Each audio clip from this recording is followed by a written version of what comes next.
So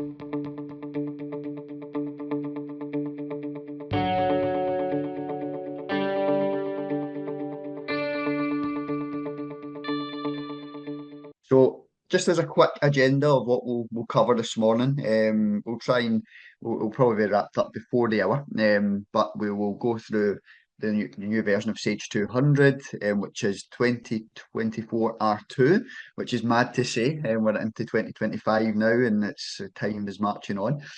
So we'll have a look at reasons why we should maybe look at upgrading. We'll look at what versions are still supported, what versions are going into extended support. We'll have a look at some of the new features that Sage have brought in with the latest release, as well as looking at some of the features that have been added in previous releases. So for the likes of 2024 R1, even 2023 versions, because there might be some people on the session today who are maybe on probably previous versions to that. So there's no obligation to upgrade every time a new version comes out.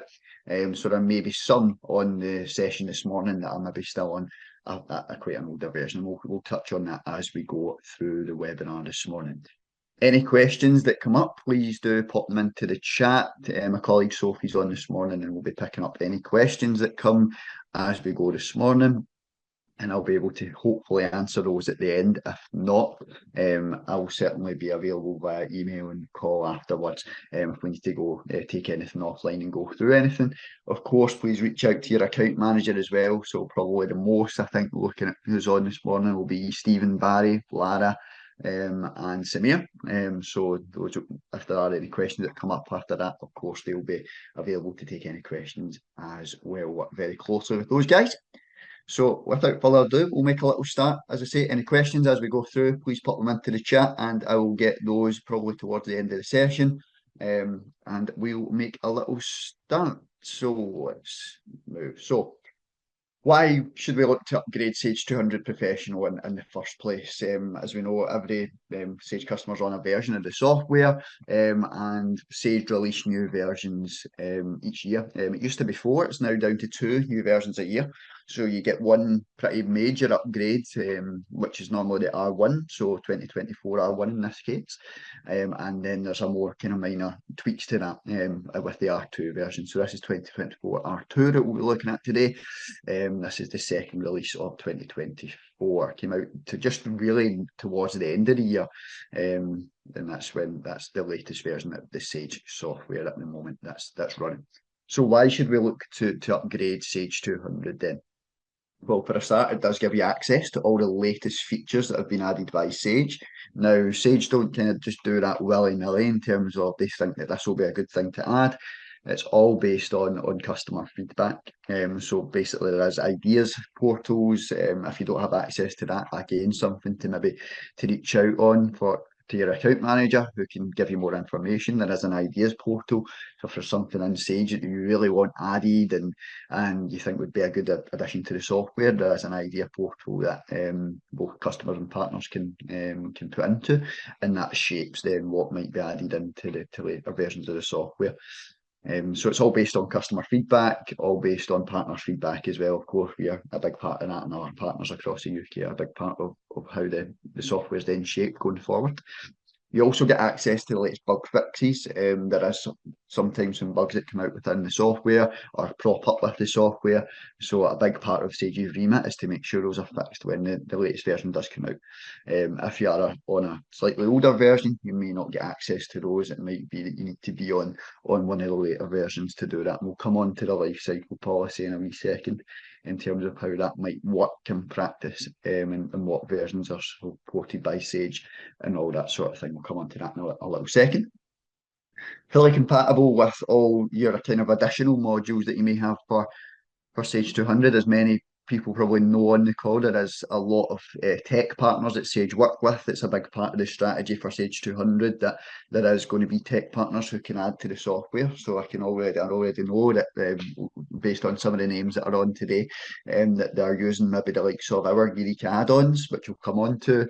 Also the Cycon add-ons for the likes of manufacturing, and also Tracer for document management. So there will be people on the session this morning that will certainly make use of these add-ons. So for example, Cycon manufacturing, as I've said, could be barcoding and warehousing, There could be some using Dracer for the document management and purchase invoice recognition.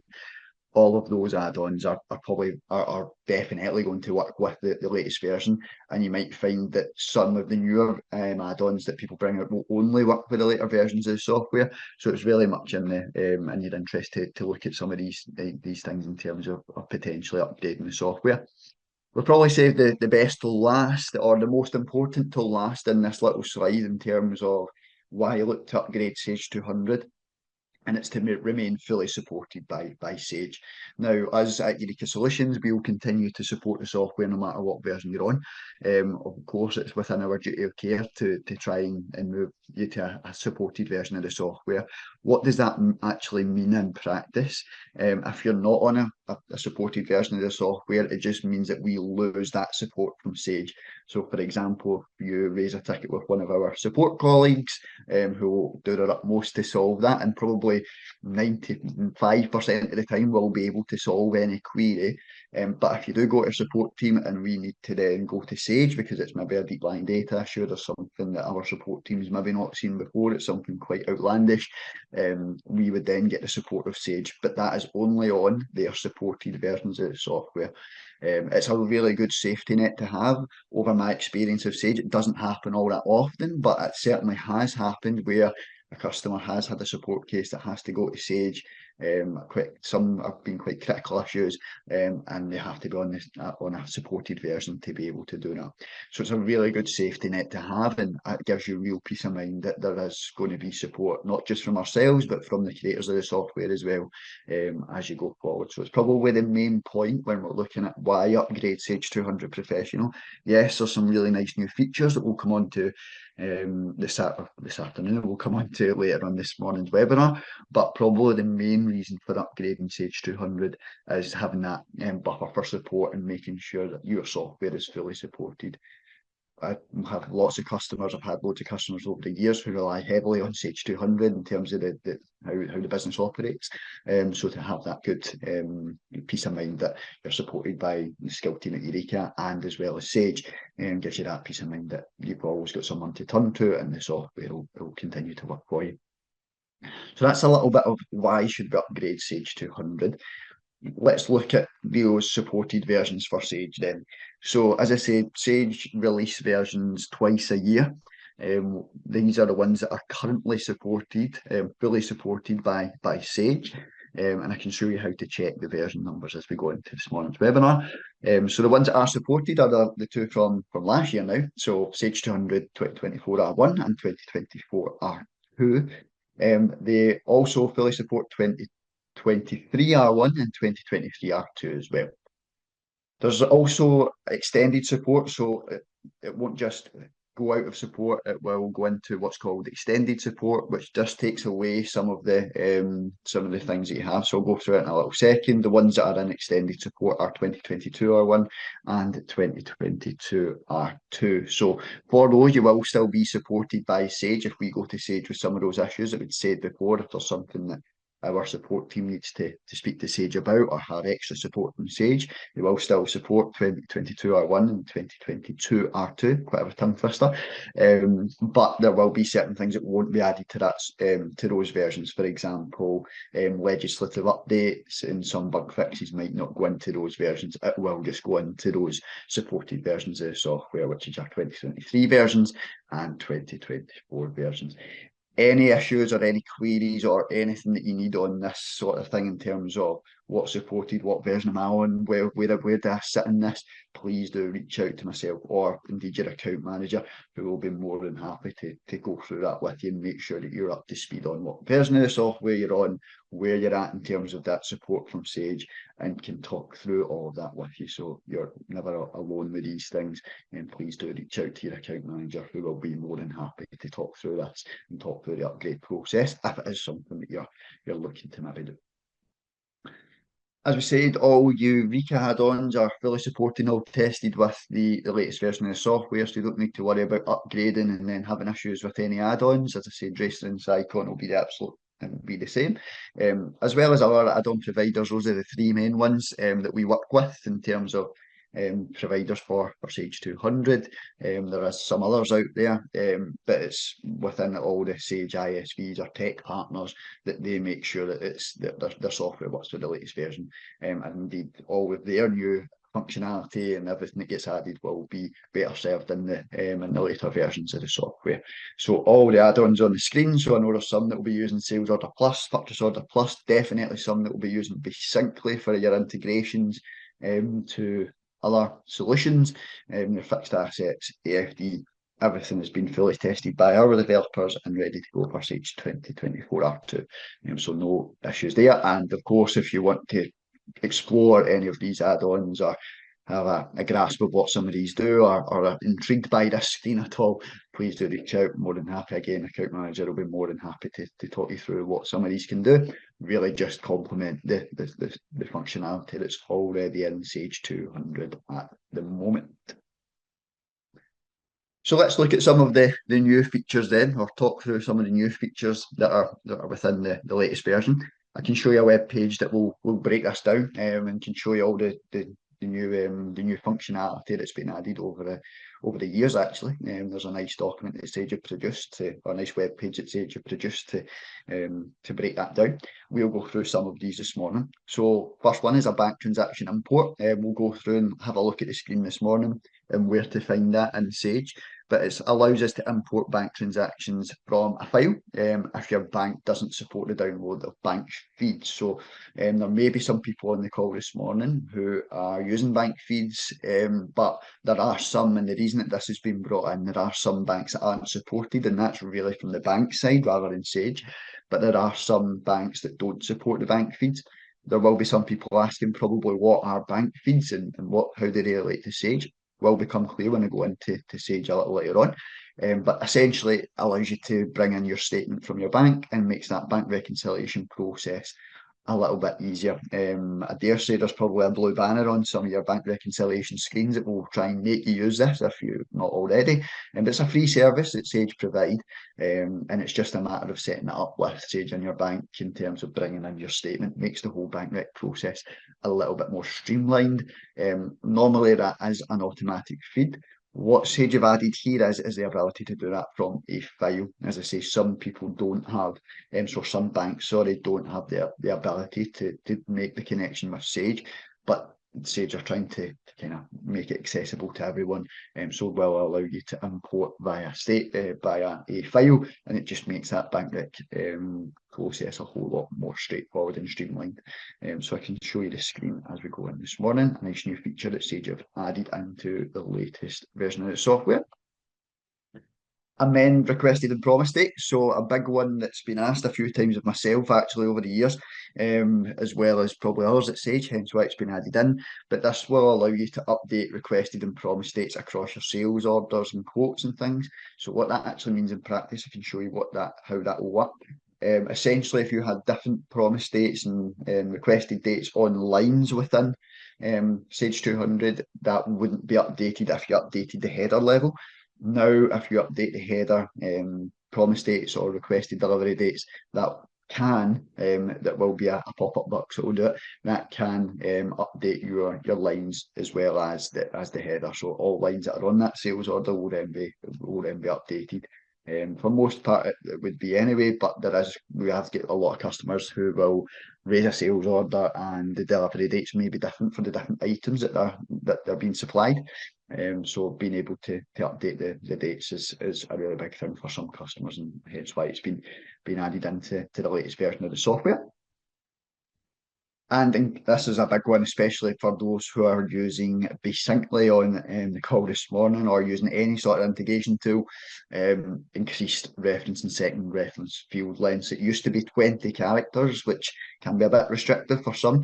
It's now been increased up to 40. So it says here addressing the need for longer vendor invoice numbers. So if you've got a supplier who's got quite a big supplier invoice number you want to capture against your sales invoice, for example, then you can absolutely do that, or purchase invoice on the other side. So I can show you the change there. Not much to show in terms of what that does, but it has been increased. So really good for those who are doing integrations. We use the second reference field quite readily to capture more information, but 20 characters was a little bit restrictive in terms of the information that you might want to capture. So by increasing that, essentially doubling that, it does give you a bit more scope to add more information into those second reference fields. So that's that one.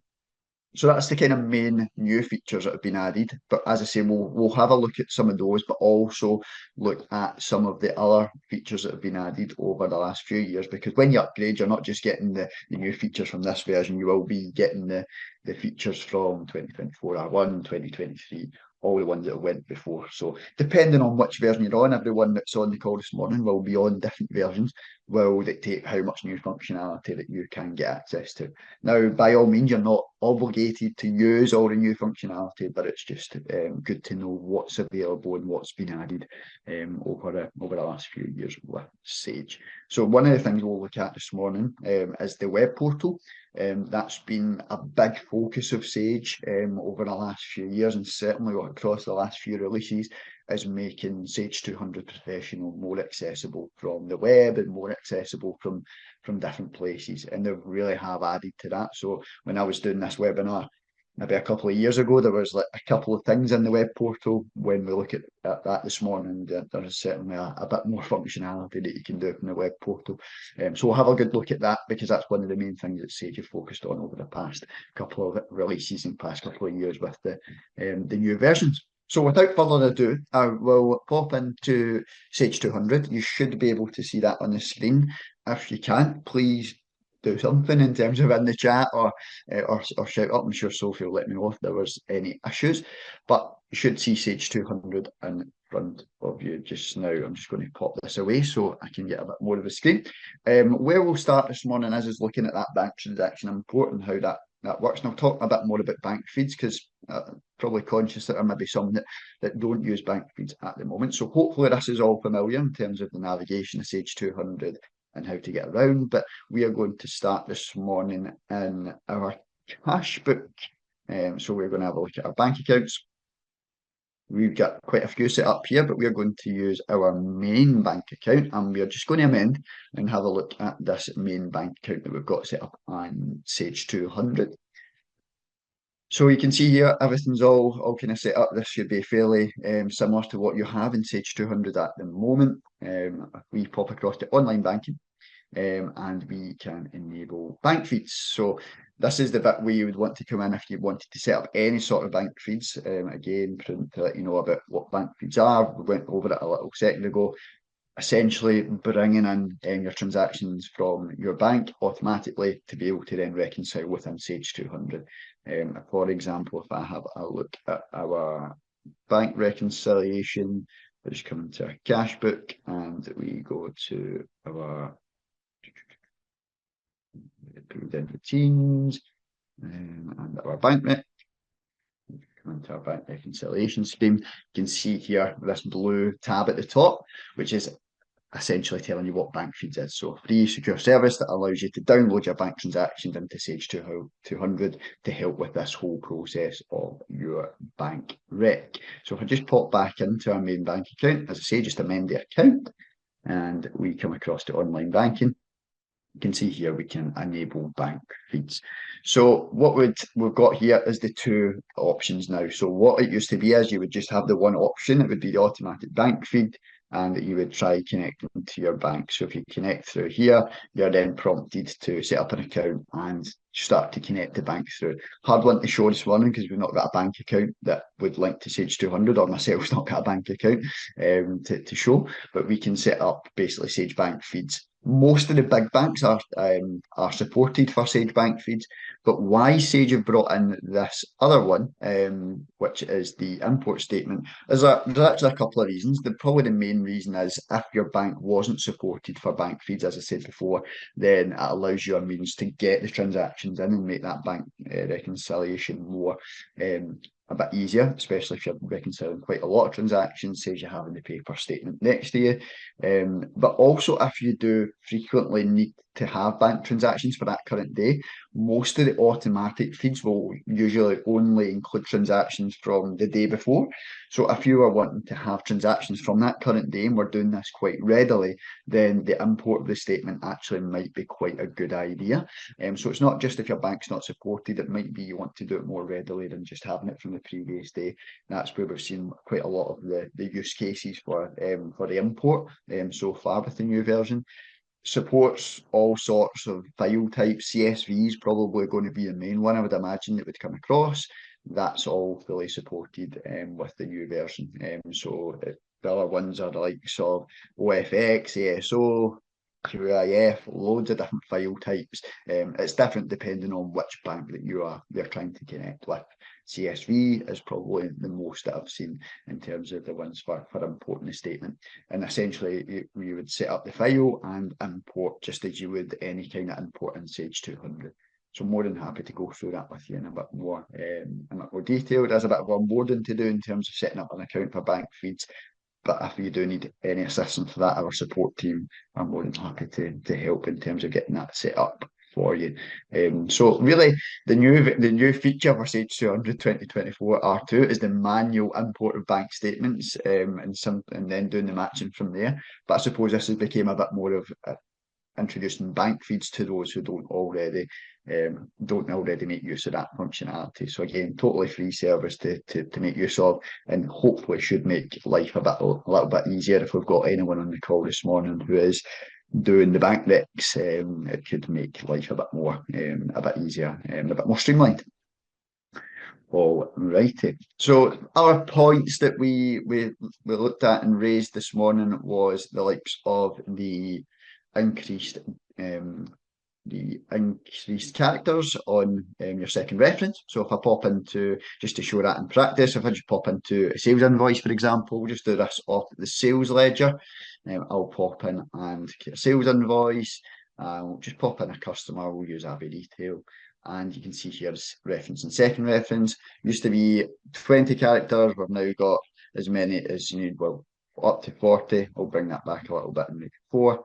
And you can see there's well more than 20 characters within there. So you can have as many characters as you need. Again, really good for integration purposes. A lot of integrations will use that second reference field when you're bringing across transactions from other systems and you maybe want to tag the transaction in some way. So that's all been updated to 40 characters. So allowing a bit more leeway in terms of what you can store there. Other bits within the desktop before we get into the web portal, bits that I really like that have been added.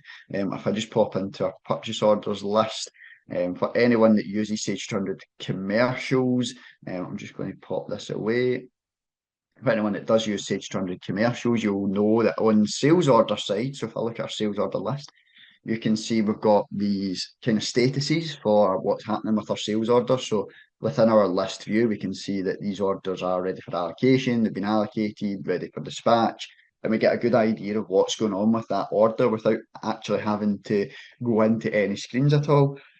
That's now been added to the purchase order side, something that had been asked for a number of years, I think, because this is a really nice piece of functionality. It gives you a nice view of what's going on with sales orders, where they're all at, without having to pop into any real screens.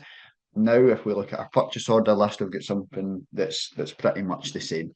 So we've got a received and invoiced. We can look at this. Of course, we can change these as we go, but they've added in some of these columns to our purchase order list. So it used to be, it would just be the status you would get. It was either live or it was completed, but you wouldn't know if the order had been fully received or even part received, as you see for this order here, or if it had been fully invoiced.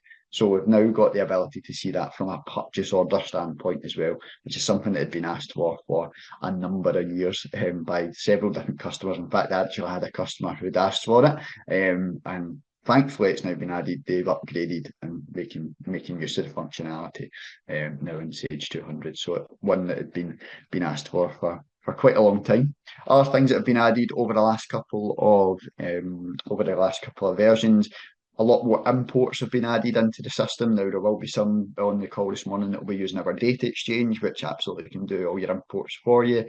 Sage have added some imports into the into the systems, especially on the stock side. So if we look at our import and exports, you can see that there's quite a lot of imports that you can add into Sage 200. So, for example, important stock records, important stock locations is one that's been added.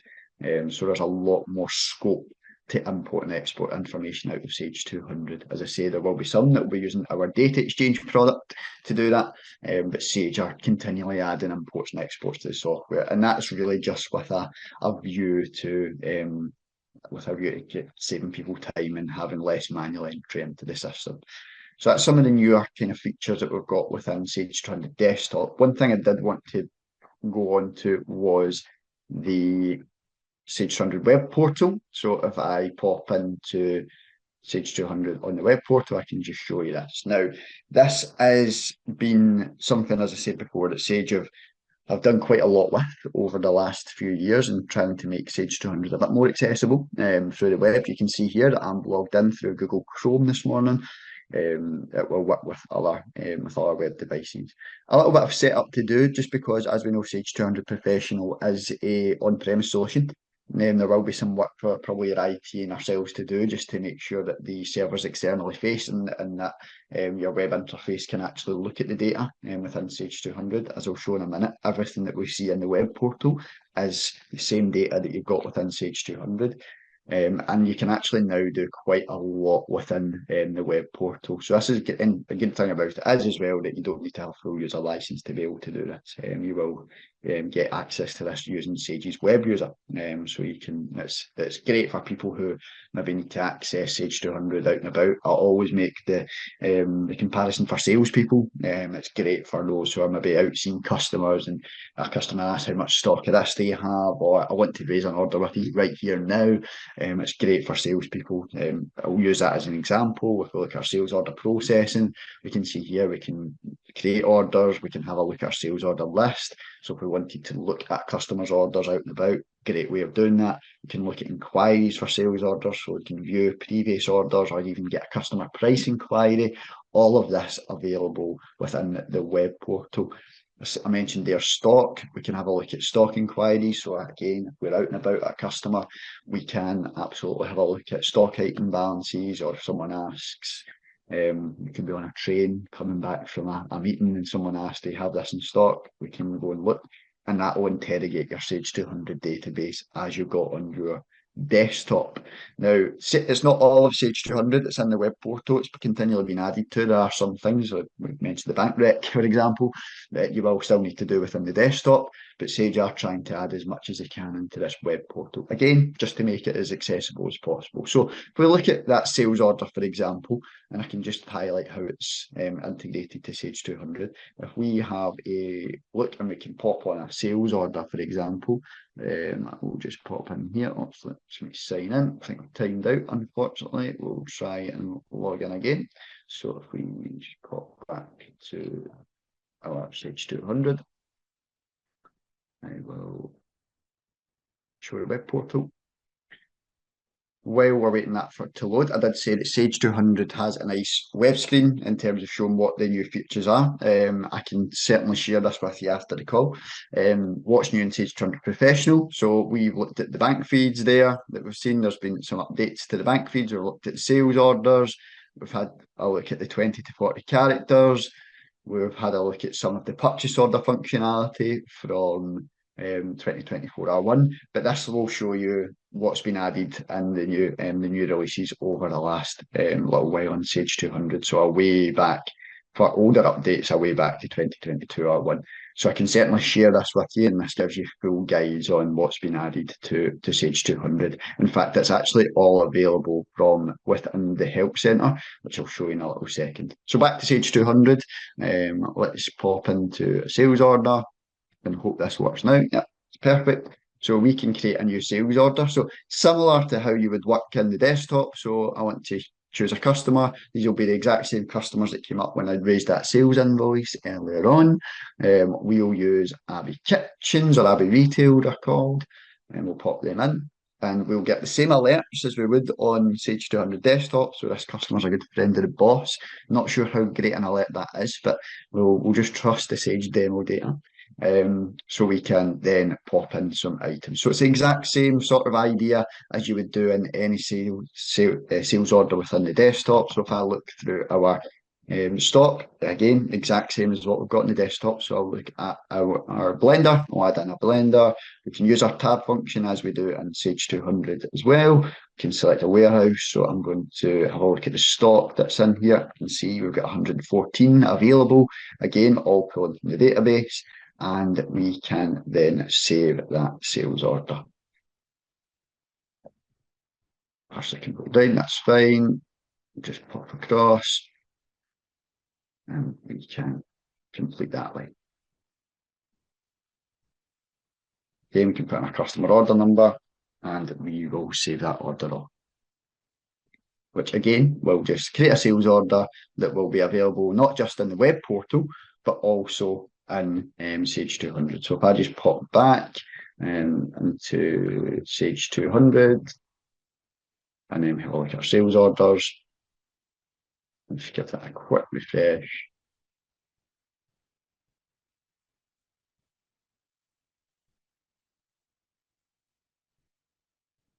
We should see 510. Just had a little bit of a slowness. I think that's the Wi-Fi in the house playing up, working from home. As we update, we get the spin wheel, and it is here. Just took a little bit of time to come through it, but 5110, that was the exact same number as we had on the web portal. Just pop back to our portal, which is 5110. So it will automatically sync between Sage 200 and the web portal. So just to highlight what's been added to the web portal, we can do purchasing, we can also do singular cash book, we can look at stock, sales orders, purchase orders, all there. We can raise new purchase orders, raise new sales orders. So there's actually really quite a lot that we can add from the web portal. So as I say, one of the main things that's actually been added over the last few versions, and something that Sage will continually add to as well, just again to make Sage 200 a bit more accessible from not just the desktop, but into the web as well. So that's some of the new features that have been added. As I say, probably out with the new features for Sage 200, probably the main point from the webinar is to probably highlight the versions again in terms of what's supported by Sage. As I said before, probably the main reason that we've looked to upgrade, aside from adding a new functionality that Sage have added to the software, is being on one of those supported versions. So again, the supported versions are your 2023 versions and 2024 versions. If you do need any guidance or on what version that you're on or where you're sitting within the kind of life cycle policy that Sage offer, account manager, I'm more than happy to speak to you about that, as well as myself if you want to reach out. I know there's some people on the call this morning that I know well, so more than happy to help in any way that I can as well. That is probably where we'll finish up this morning in terms of the webinar. I wanted to leave some time for some questions, so if there are any questions, please do pop them in the chat. I think we have got a couple from looking, so I'll end there and get those answered. If there are any questions after today or after the session this morning, invariably there might be, please do not hesitate to get in touch. All my contact details are there. As I said, there's some people that don't know me already, but if there is any questions, please do not hesitate to reach out and I will get all your questions answered just now. Hi Tom, that was great. Thank you very much. We've had a couple of questions come in during the session. First of all, Laura's asked, on purchase orders, is there a function to add a reason for cancellation and a way to view it by all users? I can have, not within the new features that we've added this morning, but it's probably something that I can take offline with you, Laura. I'll have a wee check through and come back to you. In terms of a reason, we can maybe look at another field that we can maybe put it into. So leave that one with me, Laura. I'll have a wee check and I'll speak to Barry just to make sure that's answered for you. Leave that one with me and I will come back to you as soon as I can. Make a wee note of it just to have that, but not within the new features that we've looked at today, but there may be something that we can do to fix that for you. So leave that one with me and I will come back to you as soon as I can, Laura. No worries, that's great. Thanks, Tom. Another question we've had is, what does the upgrade process look like? Yeah, good question. It's a really good question. We've been talking about upgrades this morning, so probably a really good question to ask. So, upgrade process then would start with probably reaching out to your account manager, as I said, something that you're looking at. It's something your account manager will probably speak to you about anyway in terms of their duty of care. But what the upgrade process looks like then can vary depending on what version of software you're currently on and what server it's on and things. So what we would typically do is get one of our consultants to do what's called a site audit. Totally non-chargeable at that stage. We would get our one of our consultants who would probably do the upgrade to log onto the server and get a good appreciation for one, the version you're on, what modules you use, how many users, all that sort of thing, just to get a good appreciation for where you're at this moment in time. With the new versions does come new hardware that might be needed, or not new hardware, but it might be that it's only supported on certain versions of SQL, certain versions of the hardware. So that's something that we'll consider within the audit and be able to make recommendations on. And then we would go through the upgrade process. We would normally do an upgrade and do a test upgrade first, just so that you can get on and test, just to make sure that everything you're doing day to day is not being affected and that everything's working as it should. And then we would then go ahead and do the live upgrade. So we normally split it into a test migration and then a live upgrade, just to make sure that you're fully that everything's been fully tested and you're fully confident with the new version before you press the button. So that's typically how the upgrade process would look. Would allow some time for testing.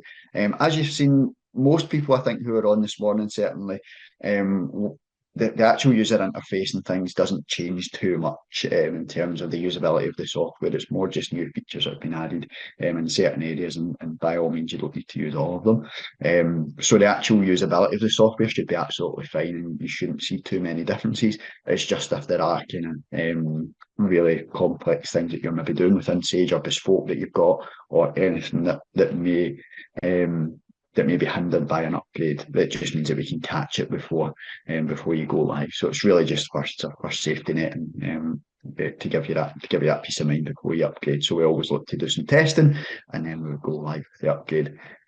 Depending on how much data there is, how many add-ons we're using, might dictate how much time gets taken. And again, that's why we do the site audit, just to get a good idea of what work may be involved in the upgrade. But usually not too much of a cumbersome process. We've done thousands of upgrades over the years with our Sage 200 base, so our team are really experienced at carrying them out. So if you do need more information, I want to go through the kind of step-by-step process of what we would do, please do reach out, and more than happy to have a separate call to go through what the upgrade might look like and talking that through with you. Thanks, Tom. That's great. That's all the questions we have for just now. But if anybody has any other questions, please feel free to put them in the Q&A section or the chat box. Yeah, absolutely. And as I say, if there are any questions that maybe come up after the session today, or something that you want to speak about, please do not hesitate to get in touch, or reach out to your account manager, who'll be more than happy to help. And if we don't speak, once again, many thanks for joining us this morning on the webinar. I hope it's been beneficial and informative. And if there are any questions, please do let me know. And I think we're just coming up to 1:45, so I've given you a bit of time back. So many thanks again, and if there's anything, please do let me know. Thank you for joining this morning.